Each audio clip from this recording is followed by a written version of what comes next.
Hello everyone, and welcome to my channel. As we all know, the tension between the US and Iran is heating up, again. But honestly, how many people actually know why?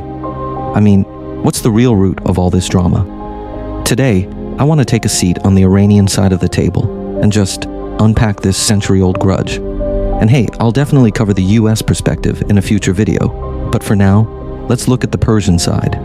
To be honest, their relationship is just messy.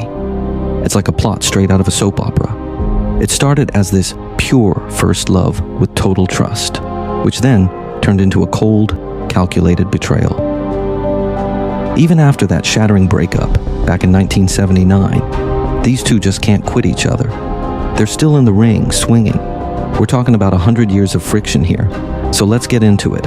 What actually happened to turn these two from soulmates to mortal enemies? Now, if you ask an Iranian, who are you guys really? Trust me, they aren't going to start with oil. They're going to point you toward this ancient patch of desert from 2,500 years ago. That's their ultimate pride. We're talking about the Achaemenid Empire, the world's first true superpower. Back when most of the world was still building empires through total massacre, the founder of Persia, Cyrus the Great, did something that, frankly, the world just wasn't ready for. In 539 BC, he conquered Babylon, but instead of burning it down, he left behind a clay cylinder. You can actually see it in the British Museum today. It's basically the OG Human Rights Manifesto. On that cylinder, he basically said, no matter what God you pray to or what language you speak, you are free here. He even freed the Jewish people from captivity and helped pay for them to go home and rebuild their temple. Think about that for a second. This was 2,000 years before the Magna Carta and 2,300 years before the US Declaration of Independence. So, when Western countries try to school Iran on human rights today, it hits a nerve. It's that deep-seated cultural reflex. Listen, we were the peak of civilization while you guys were still figuring it out. That pride is in their DNA. It's why they feel they shouldn't have to bow to anyone. Now, if Cyrus gave them their backbone, their faith, specifically the Shia tradition, that's their fire. To understand why Iran is so stubborn in the face of global sanctions, you have to know this one date, 680 AD, the Battle of Karbala. Picture this, Hussein, the Prophet's grandson, with just 72 followers, facing off against an army of tens of thousands. It was a suicide mission, plain and simple. Hussein could have just surrendered and lived a long life. But he chose to stand his ground and die right there. To Iranians, Karbala isn't a loss, it's a monument. It's this incredibly hardcore mindset. It's better to die for what's right than to live in humiliation.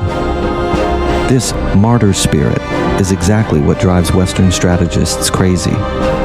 They think, if we just squeeze them with sanctions, they'll fold. But for many Iranians, suffering is a test, and resisting a bully, well, that's a sacred duty. Now, if we roll the clock back to 1911, you'd be shocked to find out that the most popular foreigners on the streets of Tehran were actually Americans. At the time, Iran was going through a literal living hell. With the fall of the Qing dynasty in China and the decline of the Ottoman Empire, the Middle East had become a slaughterhouse for the great powers.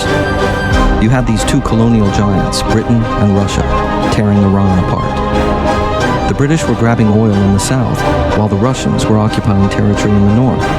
In total desperation, the Iranian parliament decided to call for an outsider. They looked across the world to America, which, at the time, didn't have any colonial baggage. They hired a financial expert named Morgan Schuster. Schuster was a man of pure American idealism. As soon as he landed in Tehran, he realized the national treasury had been picked clean by the British and the Russians. To help Iran take back its sovereignty, he organized a treasury gendarmerie, basically a financial police force, to audit the elites and colonial companies backed by the great powers. He forced them to pay their taxes.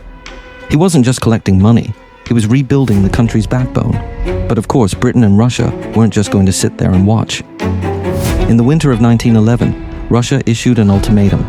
Kick Schuster out, or we invade. The day Schuster was forced to leave was heartbreaking. Thousands of Iranians flooded the streets to block his carriage. There were stories of women tearing off their headscarves, crying and begging him to stay. To the Iranian people, this American was the only person who genuinely tried to help them stand tall. After he got home, Schuster wrote a book called The Strangling of Persia, where he called out all the dirty deals and exposed how a great power interest was suffocating the rebirth of an ancient civilization. Seriously, remember this. In 1911, America was seen by Iranians as a beacon of truth, justice, and morality. But then, we get to 1953. This is when America itself became the strangler, and that pain of betrayal is what started the 50-year deadlock we're in today. This was the first time in history the CIA successfully overthrew a foreign government. Their target? A man named Mohammad Mossadegh, a democratically elected hero who had just been named Time magazine's Man of the Year. At the time, Iran's oil was completely monopolized by the Anglo-Iranian Oil Company, which is actually the ancestor of today's BP. It was a totally rigged contract. So, in 1951, Mossadegh signed the Oil Nationalization Act, famously saying, "We want to use our own oil to light our own lamps." That was the trigger. The CIA launched a covert mission codenamed Operation Ajax. According to declassified files, this was a dirty, no-limits operation. First, they followed the money. Kermit Roosevelt, the grandson of President Teddy Roosevelt, sneaked into Tehran with suitcases of cash to hire thugs to start riots. Second, they staged a false flag event by hiring people to burn the Quran while shouting pro-Mossadegh slogans to trick the religious leaders into turning against him. And third, armed intervention. On August 19th, 1953, Mossadegh was arrested in his own home. The first love was officially dead. After the coup succeeded, the US brought the Shah back from exile in Rome and put him back in charge. And just like that, the image of America as this shining beacon of justice completely shattered in the eyes of the Iranian people. The US walked away with 26 years of oil contracts, but they lost the trust of an entire generation. The Shah started what he called the White Revolution. He wanted to force Iran to modernize, fast. Land reform, women's rights, education. On paper, it sounded like progress, but religious conservatives saw it as a direct attack on their authority, and young people in the cities were looking at the crushing poverty in the countryside. This is when the Shah met his ultimate rival, Ruhollah Khomeini. Khomeini blasted the Shah for being corrupt and for letting Western culture poison the country. In 1964, the Shah signed a Status of Forces Agreement, giving US military personnel immunity from Iranian law. Khomeini gave a fiery speech about it and was immediately kicked out of the country. He became the exiled saint. For the next 15 years, Khomeini fought back, using a primitive form of social media. He smuggled cassette tapes of his speeches back into Iran. These tapes slowly dissolved the people's loyalty to the king. Then, in 1971, the Shah threw an insane $1 billion party at Persepolis to celebrate 2,500 years of the Persian Empire. He built a literal city of luxury tents for world leaders, while just a few miles away, villagers didn't even have electricity. That was the last straw. The people were done. On January 16th, 1979, the Shah fled the country, ending 2,500 years of monarchy. 2 weeks later, Khomeini returned, and 6 million people flooded the streets to welcome him home. But the drama didn't end there. In October 1979, the Shah, who was dying of cancer, was allowed into the US for treatment.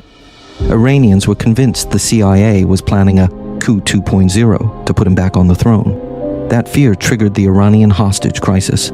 52 Americans were held for 444 days. During that time, Iranian students literally pieced together shredded documents from the embassy to prove the US was spying. You might have seen the movie Argo, that story about the 6 diplomats who escaped. Yeah, that happened right in the middle of this chaos. Fast forward to July 3rd, 1988, near the end of the Iran-Iraq War. A US cruiser, the USS Vincennes, shot down an Iranian passenger jet, Flight 655, killing all 290 people on board. The US claimed it was a mistake, but then Vice President George H.W. Bush famously said, I will never apologize for the United States. I don't care what the facts are.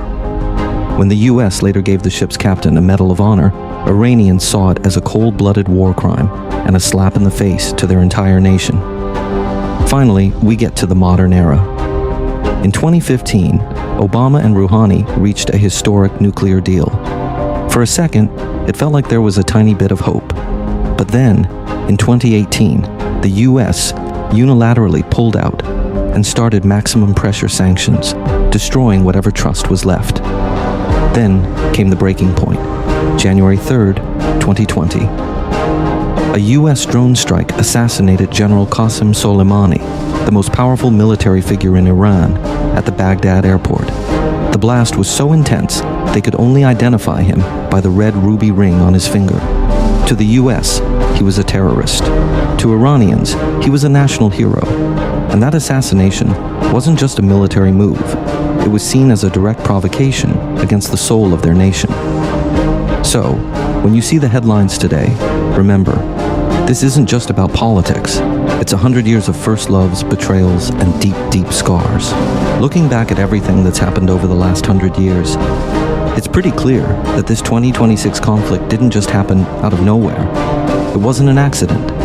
It's about a century of broken promises. It's about a massive betrayal over oil. It's about that 444-day hostage crisis that changed everything, and a flight that just vanished from the sky. And finally, it's about the image of a fallen hero that's now burned into the national memory. You see, history isn't just a list of dates in a textbook. It's an inevitability built out of countless bloody details.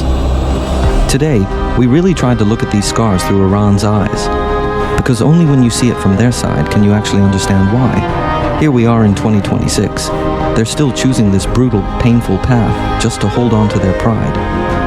But look, it's a two-way street, right? As a superpower, the US obviously has its own version of order and its own logic to defend. And like I said at the start, I'm definitely going to dive into that side of the story very soon. Anyway, that's it for today's video. Thanks so much for watching, and I'll see you in the next one.